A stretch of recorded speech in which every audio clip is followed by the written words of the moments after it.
স্বাগত ডিবিসি সংবাদের সাথে আছি সুরভি আলম তরণী। বাংলাদেশের সঙ্গে পররাষ্ট্র সচিব পর্যায়ের বৈঠকে দুই দেশের মধ্যকার দ্বিপক্ষীয় সম্পর্ক পুনরুজ্জীবিত হয়েছে বলে জানিয়েছে পাকিস্তান। শুক্রবার এক বিজ্ঞপ্তিতে এই তথ্য জানায় দেশটির পররাষ্ট্র মন্ত্রণালয়। এতে বলা হয়, বৈঠকে সার্কের কার্যক্রম পুনরুজ্জীবিত করার পক্ষে মত দিয়েছে উভয় দেশ।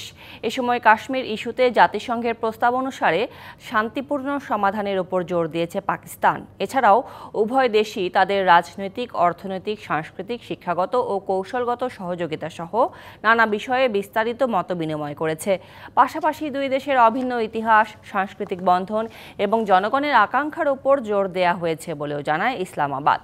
এদিকে দুই দেশের মধ্যে পরবর্তী বৈঠক 2026 সালে ইসলামাবাদে অনুষ্ঠিত হবে বলে সিদ্ধান্ত হয়েছে। বিচার প্রক্রিয়ার মধ্য দিয়ে আওয়ামী লীগকে নিষিদ্ধ করার দাবি জানিয়েছেন বিএনপি যুগ্ম মহাসচিব শহীদ উদ্দিন চৌধুরী অ্যানি। বিকেলে লক্ষ্মীপুর সদরের বাঙ্গাখা ইউনিয়নে দলের প্রতিনিধি সভায় তিনি আরও বলেন, শেখ হাসিনার পরিবারের যারা দুঃশাসন, দুর্নীতির সঙ্গে জড়িত, যারা মানুষকে নির্যাতন করেছে, তাদের বিচার দৃশ্যমান হতে হবে।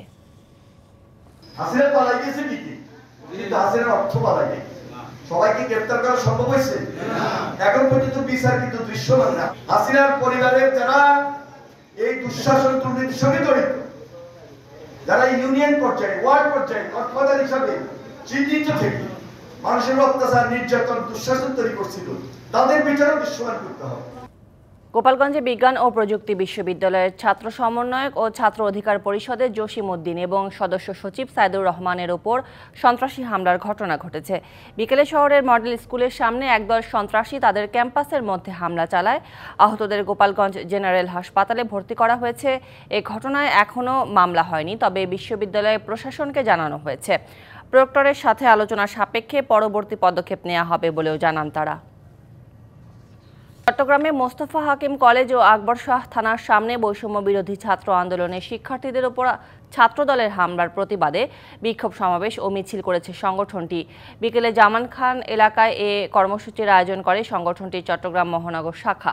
এদিকে বেলা 3টায় চট্টগ্রাম প্রেস ক্লাবের সামনে সংক্ষিপ্ত সমাবেশ করেন নেতাকর্মীরা। এ সময় গণতান্ত্রিক ছাত্র সংসদের কেন্দ্রীয় যুগ্ম আহ্বায়ক খান তালাত মাহমুদ বলেন, পুরনো সংস্কৃতি চর্চা করতে চাইলে আবারও জুলাইতে ফিরে যেতে হবে। তিনি আরও বলেন, আপনারা ইতিহাস থেকে শিক্ষা নিন, নয়তো আওয়ামী লীগ যে জায়গায় গেছে আপনাদেরকেও সেই জায়গায় যেতে হবে।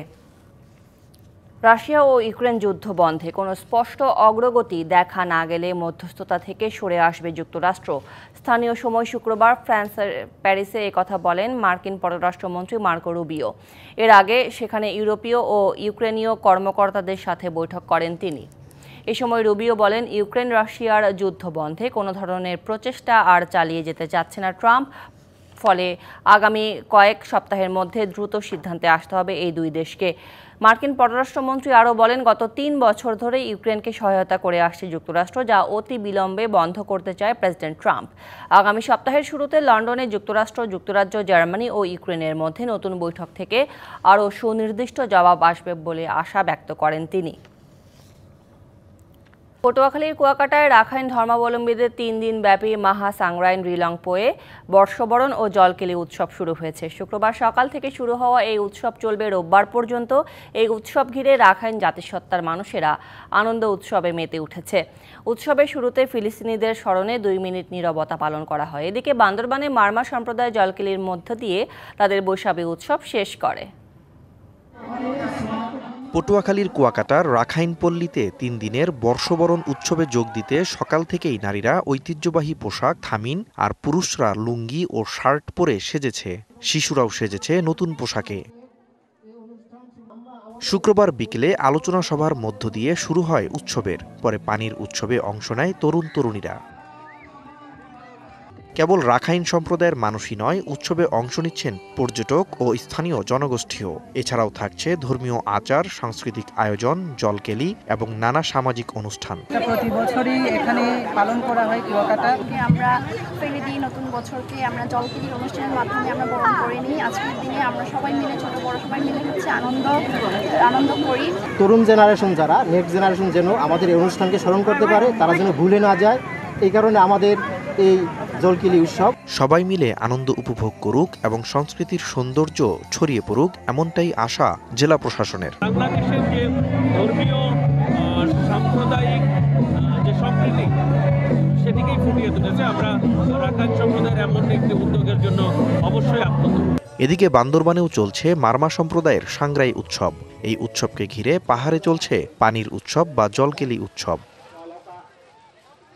বিকেলে জেলার রাজার মাঠে মৈত্রী পানি বর্ষণে মেতে উঠে সবাই। এর উদ্বোধন করেন পার্বত্য উপদেষ্টা সুপ্রদীপ চাকমা। দেখুন, আমরা স্যাংশন আমরা দেবই, এখন আপনারা কিভাবে পরিকল্পনা করবেন এটা আপনাদের বিষয়। এটা আমাদের পাহাড়িদের হলিডে হোক, তারা নিজেরাই ঠিক করবে। আমাদের কাজ হচ্ছে আপনাদেরকে স্যাংশন দেওয়া, ওইটা দেবো। পরে তরুণ তরুণীরা একে অপরকে মঙ্গল জল ছিটায়। পাহাড়ের পাড়ায় পাড়ায় চলে এই মৈত্রী পানি বর্ষণ উৎসব। বুদ্ধস্থানের পর থেকে আমরা কিন্তু নিজেদের কাজিনদেরকে, নিজেদের দুলাভাইকে কিন্তু মৈত্রী পানি বর্ষণ করে নতুন বছরকে আমরা স্বাগত জানাচ্ছি। আমাদের জলকেলি অনুষ্ঠান, যেটা আমরা পানি খেলার নামে পরিচিত, সেটা শুরু হতে যাচ্ছে। আজকে আমরা সবাই মিলে মাঠে এসেছি। উৎসবের আমেজকে আরেকটু বাড়িয়ে দিতে আয়োজন করা হয় সাংস্কৃতিক অনুষ্ঠানের। লোকজ খেলাগুলো আমরা তুলে ধরার চেষ্টা করেছি।